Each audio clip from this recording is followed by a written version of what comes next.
Muy buenas tardes.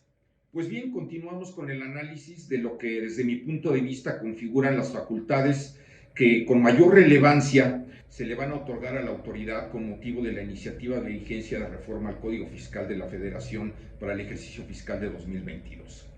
En ese sentido, destaca el artículo 42b del propio Código Fiscal de la Federación. Es un artículo que se adiciona y que fundamentalmente le entrega de manera expresa a la autoridad impositiva la potestad para determinar la existencia de simulación de operaciones para efectos fiscales. Esto es relevante porque en primer término, cuando analizamos su texto, nos encontramos con que se encuentra claramente vinculado con el artículo 177 de la Ley del Impuesto sobre la Renta.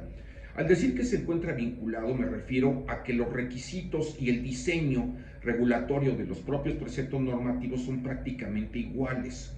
Hasta donde yo tengo conocimiento, el artículo 177 de la Ley del Impuesto sobre la Renta nunca ha sido aplicado por las autoridades fiscales.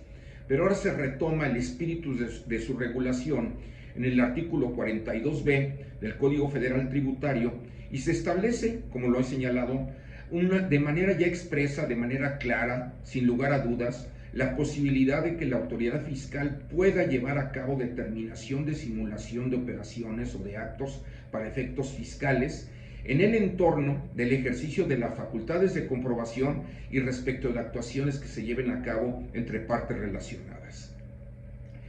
Debemos entender que si bien es importante, creo que es totalmente justificado el que la autoridad tenga la posibilidad de analizar y tenga la posibilidad de determinar cuando existe simulación. También es importante el que se deba de dejar a salvo los derechos del particular para defenderse. En este caso se establece que en tratándose, vuelvo a insistir, de partes relacionadas y en el entorno de la realización de un procedimiento de comprobación, la autoridad va a tener esta potestad. Sin embargo, se encuentra sujeta al cumplimiento de tres requisitos específicos.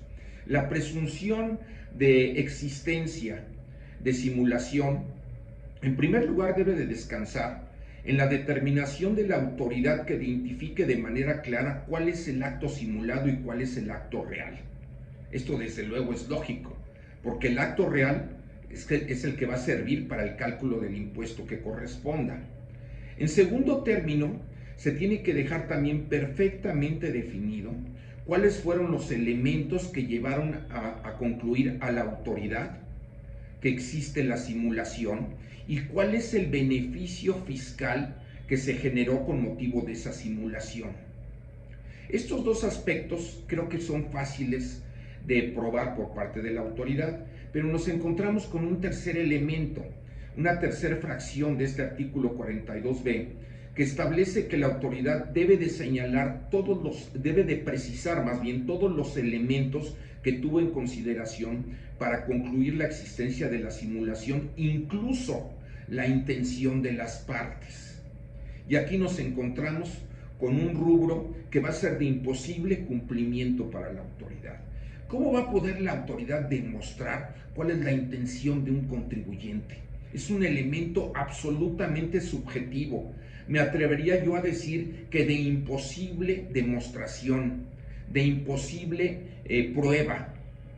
Consecuentemente, este artículo, desde mi punto de vista, al momento en que nosotros lo llevemos a juicio como consecuencia de su aplicación, como consecuencia de la existencia de una determinación de existencia de simulación para efectos fiscales, nos va a garantizar de manera inobjetable el que vamos a obtener una sentencia favorable. En primer lugar, porque descansa respecto de una presunción. Y en segundo lugar, porque esa presunción debe de demostrar la existencia de la intención.